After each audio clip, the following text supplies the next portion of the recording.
Okay, so here's the homepage of e-commerce platform. And then, pipili tayo ng magsa-sign in. Magpo-proceed tayo sa buyer or seller. Pipili tayo dyan. So, this time, seller muna. Then, kapag may account ka na, magsa-sign in ka na. Pero pag wala pa, sign up ka. Then, full name. So,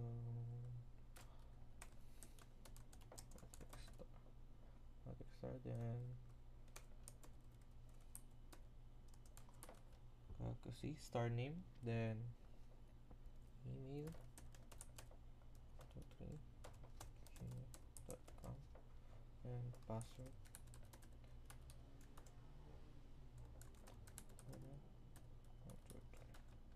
Okay, so sign up. So, may nag-notify na na-create na yung seller account. So, nag-sign in naman tayo. I mean, nag-login. Then, may store na ako dito. So, ilagin natin yan.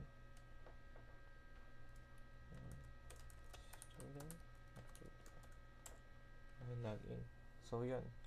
Nakapasok na tayo sa dashboard ng seller. So, dito, lalabas yung total orders, yung pending cancellation, total sales, total product, best seller ng binibenta na shoes.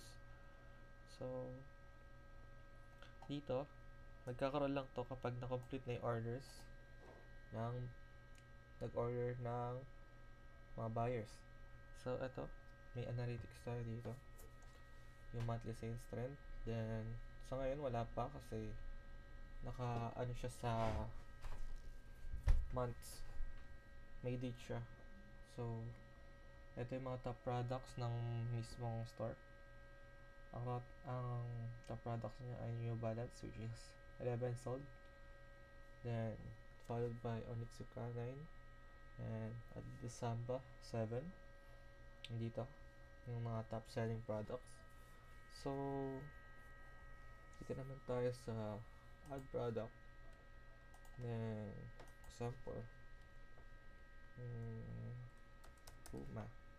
Then, description. Then, yung price, magsaset ka ng price kung magkano. So, 20. And, maglalagay ka ng stock kung ilan. Ito, just file features lang yan. So, try natin. Example lang. So, then, add product.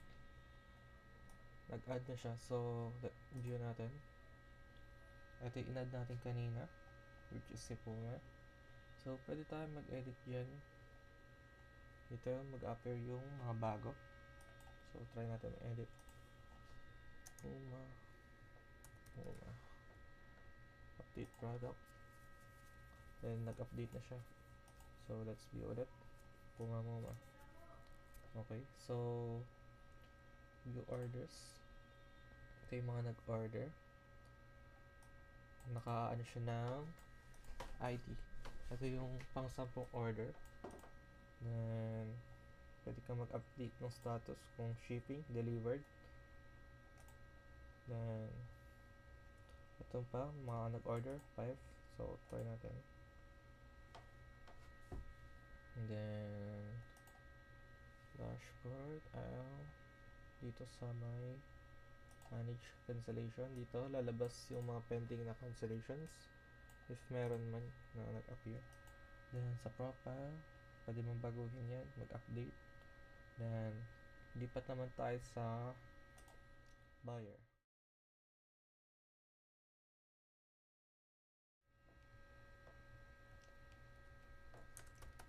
Then, student.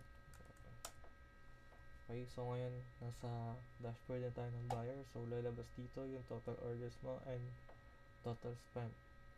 Then, pag nag-browse stores tayo, lalabas dito yung mga active stores, number ng active stores, items sold across all the stores, then mga best seller. So, lalabas dito yung top selling products sa lahat ng store na yun. And lalabas dito yung top store by products. Then dito lalabas yung mga all stores, lahat ng stores natin sa baba. So let's visit this flowing group. Then mag-add to cart tayo, dalawang Nike Breaker, then apat na Adidas Breaker. Okay, so my cart, lumabas dyan yung mga nasa cart ko. Try natin mag-check out. Then ito yung resibo. Then confirm checkout. Then okay na. Then ito tayo sa orders. Ito yung in-order natin kanina. So yun lang. Then